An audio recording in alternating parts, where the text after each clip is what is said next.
स्वागत है आपका आदर्श क्रांति परिवार में। आज हम बात करेंगे सरदार वल्लभ भाई पटेल के बारे में। आज हम जिस विशाल भारत को देखते हैं, उसकी कल्पना बिना वल्लभ भाई पटेल के शायद पूरी नहीं हो पाती। सरदार वल्लभ भाई पटेल एक ऐसे इंसान थे जिन्होंने देश के छोटे छोटे रजवाड़ों और राजघरानों को एक कर भारत में सम्मिलित किया। भारतीय स्वतंत्रता संग्राम की जब भी बात होती है तो सरदार पटेल का नाम सबसे पहले ध्यान में आता है।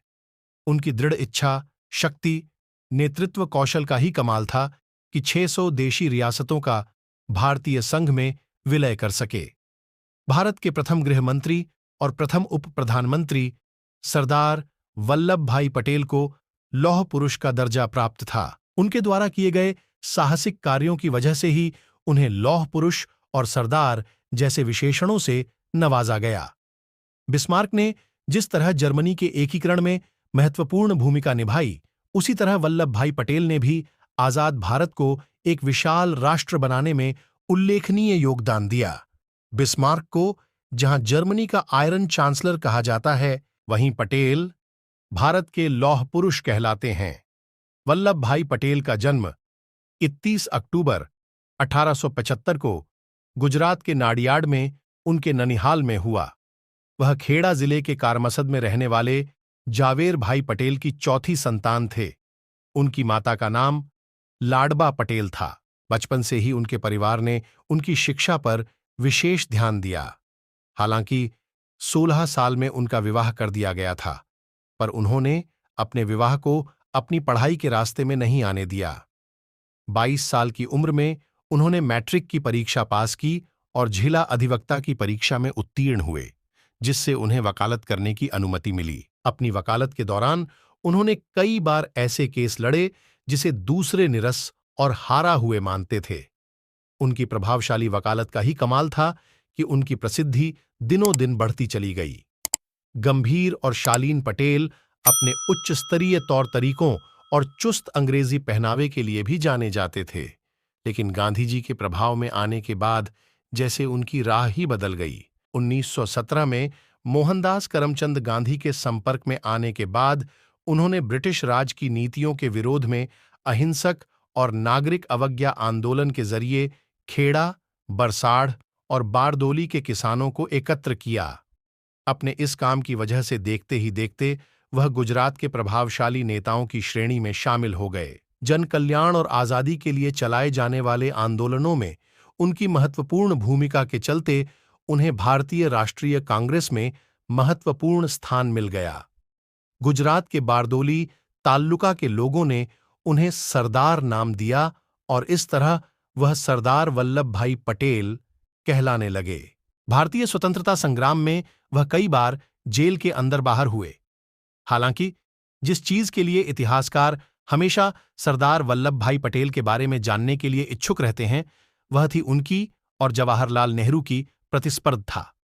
सब जानते हैं, 1929 के लाहौर अधिवेशन में सरदार पटेल ही गांधी जी के बाद दूसरे सबसे प्रबल दावेदार थे, पर मुसलमानों के प्रति पटेल की हठधर्मिता की वजह से गांधी जी ने उनसे उनका नाम वापस दिलवा दिया।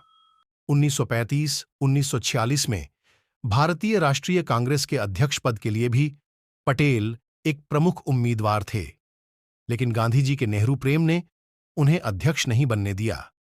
कई इतिहासकार यहां तक मानते हैं कि यदि सरदार पटेल को प्रधानमंत्री बनने दिया गया होता तो चीन और पाकिस्तान के युद्ध में भारत को पूर्ण विजय मिलती, परंतु गांधी के जगजाहिर नेहरू प्रेम ने उन्हें प्रधानमंत्री बनने से रोक दिया। भारत आजाद तो हो गया था, पर उसे यह आजादी पाकिस्तान की कीमत पर मिली थी और उसके सामने चुनौती थी अपनी छोटी छोटी रियासतों को एक करने की, वरना एक बड़े भारतवर्ष का सपना शायद चकनाचूर हो सकता था। ऐसे में सरदार वल्लभ भाई पटेल ने रियासतों के प्रति नीति को स्पष्ट करते हुए कहा कि रियासतों को 3 विषयों सुरक्षा, विदेश तथा संचार व्यवस्था के आधार पर भारतीय संघ में शामिल किया जाएगा। सरदार पटेल ने आजादी के ठीक पूर्व संक्रमण काल में ही P.V. मेनन के साथ मिलकर कई देसी राज्यों को भारत में मिलाने के लिए कार्य आरंभ कर दिया था। पटेल और मेनन ने देसी राजाओं को बहुत समझाया कि उन्हें स्वायत्तता देना संभव नहीं होगा। इसके परिणाम स्वरूप 3 को छोड़कर शेष सभी रजवाड़ों ने स्वेच्छा से भारत में विलय का प्रस्ताव स्वीकार कर लिया। 15 अगस्त 1947 तक हैदराबाद, कश्मीर और जूनागढ़ को छोड़कर शेष भारतीय रियासतें भारत संघ में सम्मिलित हो गईं। जूनागढ़ के नवाब के विरुद्ध जब बहुत विरोध हुआ तो वह भागकर पाकिस्तान चला गया और जूनागढ़ भी भारत में मिल गया। जब हैदराबाद के निजाम ने भारत में विलय का प्रस्ताव अस्वीकार कर दिया तो सरदार पटेल ने वहां सेना भेजकर निजाम का आत्मसमर्पण करा लिया। गृहमंत्री बनने के बाद भारतीय रियासतों के विलय की जिम्मेदारी उन्हें ही सौंपी गई। उन्होंने अपने दायित्वों का निर्वहन करते हुए 600 छोटी बड़ी रियासतों का भारत में विलय कराया। माना जाता है पटेल कश्मीर को भी बिना शर्त भारत से जोड़ना चाहते थे, पर नेहरू जी ने हस्तक्षेप कर कश्मीर को विशेष दर्जा दे दिया। नेहरू जी ने कश्मीर के मुद्दे को यह कहकर अपने पास रख लिया कि यह समस्या एक अंतर्राष्ट्रीय समस्या है। अगर कश्मीर का निर्णय नेहरू की बजाय पटेल के हाथ में होता तो कश्मीर आज भारत के लिए समस्या नहीं बल्कि गौरव का विषय होता। सरदार पटेल का निधन 15 दिसंबर 1950 को मुंबई में हुआ था। आज हमारा समाज ऐसे ही लौह पुरुष की तलाश में है जो समाज में किसी भी कीमत पर एकता लाने में सफल हो।